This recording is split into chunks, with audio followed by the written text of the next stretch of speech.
नमस्कार, जय हिंद। स्वाधीनता दिवस के इस शुभ अवसर पर निदेशक मंडल, हमारे विद्यालय के सभी अभिभावकगण, माननीय प्रधानाचार्य, उप प्रधानाचार्य, शिक्षकगण, मेरे साथी और सभी छात्राओं को मेरा इस 74वें स्वाधीनता दिवस के बहुत बहुत शुभकामनाएं। जैसा कि हम सभी जानते हैं कि हमारा देश 15 अगस्त 1947 को आज़ाद हुआ और ये आज़ादी एक लंबे संघर्ष, एक लंबे त्याग, बलिदान और कई लोगों की कुर्बानियों के फलस्वरूप हमें मिला। उन लोगों की कुर्बानियों और लोग जो कुर्बान हुए, उनकी श्रेणी, उनके नाम तो असंख्य हैं, हम सबको याद भी नहीं कर सकते, परंतु मुख्य रूप से जिन्हें हम याद कर पाते हैं उनमें 1857 की क्रांति में शामिल तात्या तोपे, मंगल पांडे, रानी झांसी की लक्ष्मीबाई,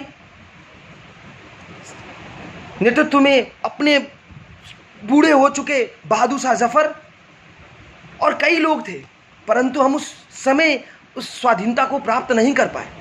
कारण था हमारे अपने लोग, हम विफल हुए। क्यों? क्योंकि हमें अपने देश, अपने लोगों से ज़्यादा अपना विकास उन लोगों की मुखबिरी और मदद में लगता था जो चंद रुपए देकर हमें हमारी जमीर को खरीद लिया करते थे।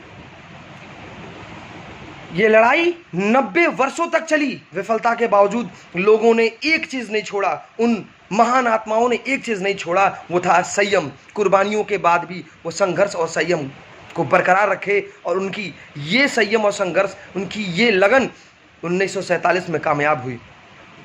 महात्मा गांधी का कहना था, हमारे राष्ट्रपिता महात्मा गांधी का कहना था कि हम इसलिए गुलाम नहीं हैं क्योंकि अंग्रेजों ने हमें गुलाम बना लिया, हम इसलिए गुलाम हैं क्योंकि हम गुलाम बने रहना चाहते हैं। यद्यपि इस शीर्षक से हम एक चीज समझ सकते हैं कि ये गुलामी जंजीरों से ज़्यादा सोच रूपी जंजीरों की थी, क्योंकि हम गुलाम बन गए थे, किसी के हाथों में जंजीर नहीं बना था। ईस्ट इंडिया कंपनी हमारे यहाँ अपने जड़त्व, अपनी गुलामी की सोच को, लोगों को इसलिए बांध पाई क्योंकि हम बिक गए थे। तो इस स्वतंत्रता दिवस को हम महात्मा गांधी, खुदीराम बोस, मंगल पांडे, राम प्रसाद बिस्मिल, चंद्रशेखर आजाद, भगत सिंह, इन सभी वीर योद्धाओं को याद करते हुए एक चीज का संकल्प लेंगे कि हम आपसी प्रेम और सौहार्द को कभी नहीं भुलाएंगे। इस आजादी में किसी एक धर्म, जाति, पंथ का सहयोग नहीं था, संपूर्ण भारत का सहयोग था। संपूर्ण भारत, हर जाति, हर तबके, हर समाज, यहां तक कि महिलाओं का भी इसमें अभिन्न सहयोग रहा। तब जाके हमें आजादी मिली। एक छोटा सा पंक्ति है जो मुझे याद आता है कि जो भरा नहीं है भावों से, बहती जिसमें रसधार नहीं, वो हृदय नहीं पत्थर है जिसमें स्वदेश का प्यार नहीं।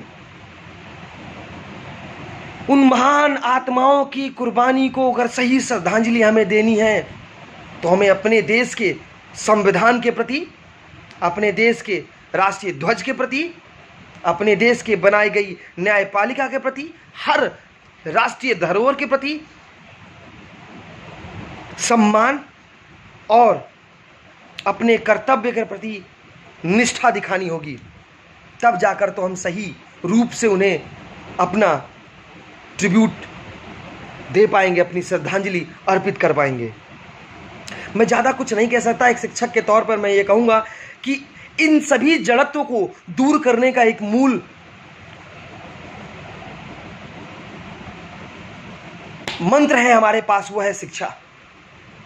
शिक्षा को जारी रखें, बदलाव लाएं, साथ दें और देश के इन वीर योद्धाओं को कम से कम जरूर याद करें। और सिर्फ 15 अगस्त और 26 जनवरी राष्ट्रीय दिवस के दिन नहीं, हर दिन याद करें। आज अगर हम आज़ाद हैं, आज हम भारतवर्ष के स्वतंत्र नागरिक हैं, बोलने का अधिकार है, समानता का अधिकार है, हर चीज़ का अधिकार है, तो उन वीर आत्माओं के लिए तो कम से कम उन वीर आत्माओं को सर झुकाकर नमन करें, याद करें उनकी त्याग और बलिदान जिस चीज़ के लिए थी कि हम एक माले में प्रेम रूपी धरोहर के रूप में पिरो कर रहे हैं, उस अभिन्नता को, उस विविधता की एकता को बरकरार रखें। इसी के साथ मैं आप सभी लोग को फिर से स्वतंत्रता दिवस की कोटि सा बधाइयाँ देता हूँ। बहुत बहुत धन्यवाद। जय हिंद, जय भारत, वंदे मातरम।